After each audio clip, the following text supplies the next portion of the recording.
श्रद्धा एक गरीब लड़की थी जो कि अपनी माँ और छोटे भाई के साथ एक छोटे से गांव में रहती थी। श्रद्धा ने 12वीं तक की पढ़ाई गांव में की और ग्रेजुएशन पत्राचार से पूरी की। श्रद्धा की माँ लोगों के कपड़े सिला करती थी। गांव में सिलाई के पैसे कोई ज्यादा नहीं होते थे और उसमें भी कुछ औरतें उधार कर लेती। जैसे तैसे गुजारा हो रहा था। श्रद्धा ने पहले से ही सोचा हुआ था कि जब उसकी ग्रेजुएशन पूरी हो जाएगी तो वो शहर जाकर नौकरी करेगी और अपनी माँ और भाई का ख्याल रखेगी। माँ, फिक्र मत कर। अगर मैं तेरा लड़का होती तब भी तो तू मुझे कमाने के लिए बाहर भेजती ना। लड़की हूं तो इसका मतलब ये थोड़ी कि मैं कमाऊंगी नहीं। और माँ, एक बात और, इतने सालों से तू भी देख रही है, इस गांव में कोई आया हमारी मदद करने के लिए? देख, तेरी सारी बात ठीक है बिटिया, लेकिन तू समझने की कोशिश कर, इतने बड़े शहर में तू अकेले कैसे रहेगी? माँ, हमें हमारे हालात खुद ही सही करने होंगे। कोई भी हमारे हालात सही करने नहीं आएगा। अब उसके लिए ओखली में सर देना है तो मुसल से क्या डरना। सब हो जाएगा, तू बिल्कुल भी चिंता मत कर। बस तू मेरे सफर के लिए कुछ अच्छा अच्छा खाने के लिए बना दे। असल में श्रद्धा ने कंपनी में जॉब के लिए अप्लाई किया था और वहां से उसे कॉल लेटर आया हुआ था। 2 दिन कंपनी में जाकर रिपोर्ट करनी थी। श्रद्धा की माँ सफर के लिए कुछ खाने के लिए बना देती है और अगली सुबह ट्रेन पकड़कर श्रद्धा मुंबई चली जाती है। पहली बार रेलवे स्टेशन पर कदम रखते ही वो वहां लोगों की भीड़ देखकर घबरा सी जाती है। सारे कुली आकर उसको घेर लेते हैं। मैडम, हमारे साथ चलिए। मैडम मैडम मैडम, हमारे साथ चलिए मैडम। हम सामान लेकर चलते हैं ना, कहाँ जाना है बताइए बताइए मैडम। वो घबराकर अपने सामान को उठाती और स्टेशन से बाहर निकल आती है। कंपनी ने आने वाले नए लोगों को रहने की जगह दी हुई थी। श्रद्धा सीधा अपने रूम पर जाती है। अगले दिन सुबह तैयार होकर वो अपनी कंपनी पहुंचती है। हाँ जी, तो श्रद्धा जी, आपको अपना काम समझ में आ गया? हाँ जी सर, मुझे अपना सारा काम समझ में आ गया है। तो ठीक है, आप ये लेटर लीजिए और जाकर बड़े साहब को दे दीजिए, और जब वो साइन कर दें तो ये पेपर मुझे दे दीजिएगा। श्रद्धा पेपर लेकर कंपनी के मालिक के पास चली जाती है और जब वो साइन कर देते हैं तो दिल लगाकर काम करना। मुझे वो लोग बहुत पसंद हैं जो बहुत ईमानदारी के साथ अपने कार्य को पूरा करते हैं। जी सर, मेरी पूरी कोशिश रहेगी कि मैं आपको शिकायत का मौका ना दूं। श्रद्धा को उस कंपनी में बने हुए सामान को लास्ट में मार्केट में निकालने से पहले गिनती करने का काम दिया गया था। अगले दिन से श्रद्धा अपने काम पर आ जाती है और वो सब चीजों को ध्यान से देखकर उनकी काउंटिंग कर ही उन्हें बाहर निकालती है। उसी ऑफिस में स्वाति और मोहन नाम का लड़का भी काम करते थे। वो काफी समय से कंपनी को नुकसान पहुंचा रहे थे। जैसे ही सामान बाहर निकालने के लिए जाता, वो पहले से उसमें से कुछ कंटेनर गायब कर देते थे और खुद उन्हें बेच देते थे। श्रद्धा का आना दोनों को ही पसंद नहीं आता। श्रद्धा मैडम, हमने सारे कंटेनर गिन लिए हैं। आपको इतना कष्ट करने की जरूरत नहीं है। वैसे भी आप नई नई आई हैं और काम सीख रही हैं। मोहन जी, मैं अपना काम सीख रही हूँ, तभी मैं ये काम कर रही हूँ। अभी आप मुझे गिनती करने दीजिए। स्वाति और मोहन को ये बिल्कुल भी पसंद नहीं आ रहा था। श्रद्धा को काम करते करते कंपनी में 2 महीने हो जाते हैं। वो पूरी ईमानदारी से अपना काम कर रही थी।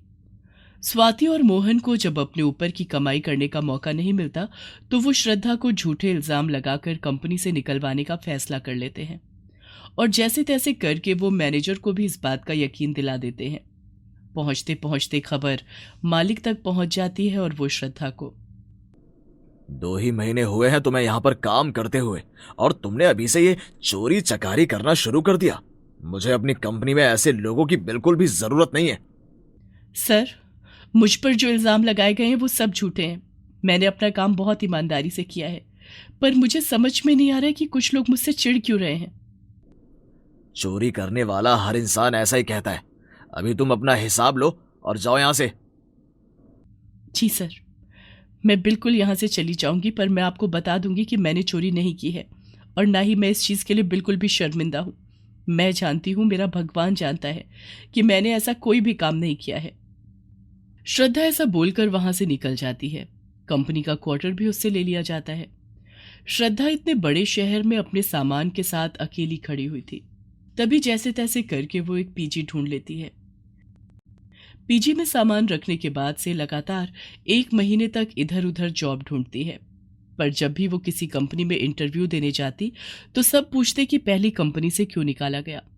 तो श्रद्धा के पास कोई जवाब नहीं होता था। आखिर में थक हार कर एक दिन श्रद्धा अपने पास बचे हुए पैसों को गिनती है।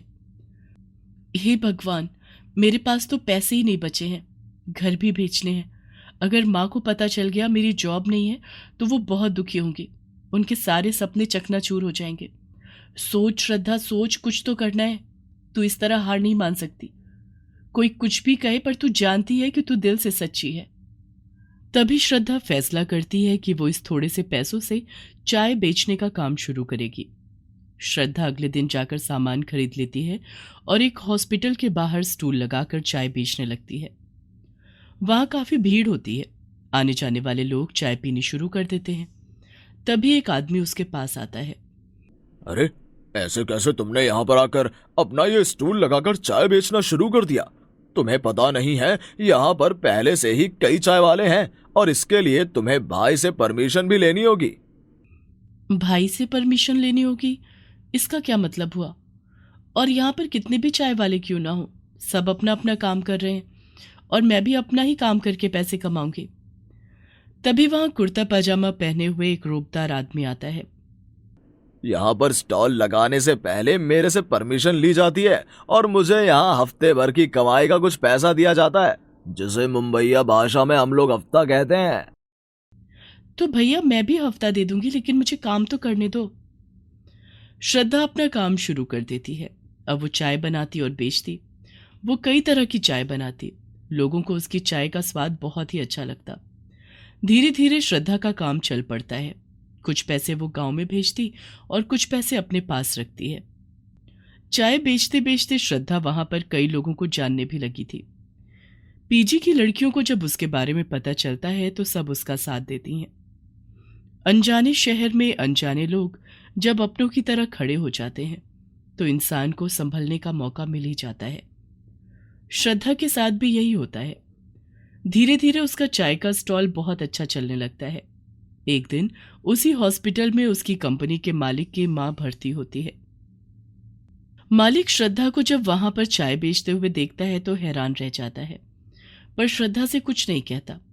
लगातार 1 हफ्ते तक वो श्रद्धा को देखता रहा। वो सिर्फ अपने काम में मशरूफ थी। वो लोगों को चाय बना बना कर दे रही थी और सबसे अच्छे से बात कर रही थी। जो लड़की इतनी बड़ी कंपनी में काम करके चाय की दुकान चला सकती है, वो भी स्वाभिमान के साथ, मुझे नहीं लगता कि उसने चोरी की होगी। मेरी ही गलती है, मैंने तो जांच पड़ताल भी नहीं कराई। मैं आज ही जाकर मैनेजर को बोलता हूं कि सारी सच्चाई का पता करे। कंपनी का मालिक अपने मैनेजर को बोलकर तहकीकात करवाते हैं तो पता चलता है कि स्वाति और मोहन कंपनी को चूना लगा रहे हैं। सारे सबूत उन्हीं के खिलाफ होते हैं। आखिर में कंपनी का मैनेजर उनसे पूछताछ करता है तो वो बोलते हैं कि उन्होंने श्रद्धा को भी झूठे इल्जाम लगाकर इस कंपनी से निकलवाया था ताकि उनके काम में कोई अड़चन न पड़े। सारी हकीकत जानने के बाद कंपनी का मालिक एक दिन श्रद्धा के पास जाता है। श्रद्धा, बेटा, तुम्हें इतनी लगन से काम करते हुए देखकर मुझे बहुत अच्छा लग रहा है और मैंने कंपनी में तुम्हारे बारे में भी पूछताछ करवाई तो पता चला कि स्वाति और मोहन दोनों ने तुम पर झूठे इल्जाम लगाए थे। सर, मैं ये बात जानती थी कि मुझ पर झूठा इल्जाम लगाया गया है, लेकिन उस दिन आपने मेरी बातों पर यकीन नहीं किया। मैं यहां तुमसे सॉरी बोलने के लिए आया हूं। तुम चाहो तो कल से ही आकर कंपनी ज्वाइन कर सकती हो। Thank you so much sir, जो आपने मुझे इस लायक समझा। लेकिन अब मैं चाय बेचती हूँ और मैं अपने काम से बहुत खुश हूँ और अब मेरा कोई भी इरादा जॉब करने का बिल्कुल भी नहीं है। ये मेरा काम है और इसे बढ़ाना और घटाना भी मेरे हाथ में है और यहाँ कोई मुझ पर इल्ज़ाम नहीं लगा सकता। वैसे आपका धन्यवाद। तुम्हारा गुस्सा होना बनता है, मैं जानता हूं, पर मैं भी कोई छोटे दिल का इंसान नहीं हूं। मुझे जब अपनी गलती का पता चला तो मैं तुम्हें सॉरी बोलने चला आया और तुम्हारे काम में भी कोई बुराई नहीं है। तुम एक मेहनती लड़की हो और मुझे पूरी उम्मीद है कि तुम एक दिन बहुत कामयाब हो जाओगी। आप बुरा मत मानिएगा, लेकिन सच में मुझे ये काम पसंद आ गया है। यहाँ ना तो मेरे स्वाभिमान को कोई ठेस पहुंचा रहा है और ना ही मैं यहाँ किसी की जवाबदेह हूँ। मैं कल अपने गांव जा रही हूँ और अपनी माँ और भाई को भी यहाँ ले आऊंगी। ये सब कुछ मैं सिर्फ अपने परिवार के लिए कर रही हूँ। कंपनी का मालिक श्रद्धा को आशीर्वाद देकर वहां से चला जाता है। अगले दिन जब श्रद्धा अपने घर पहुंचती है तो कंपनी का मालिक अपने परिवार के साथ उससे पहले उसके घर पहुंचा हुआ था और श्रद्धा की माँ को सारी बातें भी बता चुका था। श्रद्धा उनको वहां देखकर हैरान हो जाती है। बिटिया, तूने इतनी मुसीबतें अकेले झेली और तूने एक बारी भी अपनी माँ को कुछ नहीं बताया। माँ, तू यहाँ पर मुझे लेकर फिक्र में रहती, इसलिए मैंने तुझे कुछ नहीं बताया और मैं तुझे चिंता देने के लिए शहर नहीं गई थी। सर, आप यहाँ कैसे? हम इसलिए यहाँ पर हैं क्योंकि हमें अपनी चाय वाली बहू बहुत पसंद आ गई है और हमने उसकी माँ से उसका हाथ मांग लिया है। श्रद्धा की माँ श्रद्धा को बताती हैं कि उसके मालिक अपने बेटे के लिए उसका हाथ मांगने यहाँ आए हैं। मैं अपना काम नहीं छोड़ूंगी। अब मेरी पहचान एक चाय वाली से है और मेरी माँ और मेरे भाई को भी मेरी जरूरत है। हाँ बेटा, मैं तुम्हारे स्वाभिमान को ठेस पहुंचाने के लिए नहीं आया हूँ। तुम अपना काम जैसे कर रही हो वैसे ही करती रहना। अपनी माँ और भाई को भी अपने साथ शहर लेकर चलो। फिर कुछ समय बाद श्रद्धा की शादी बड़े धूमधाम से कंपनी के मालिक के बेटे विवेक से हो जाती है। श्रद्धा अपना टी स्टॉल बड़ा कर लेती है और उससे कमाए हुए जितने भी पैसे होते हैं वो अपनी माँ को दे देती है और वो अपनी बेटी और बहू होने का फर्ज बहुत अच्छे से निभाती है।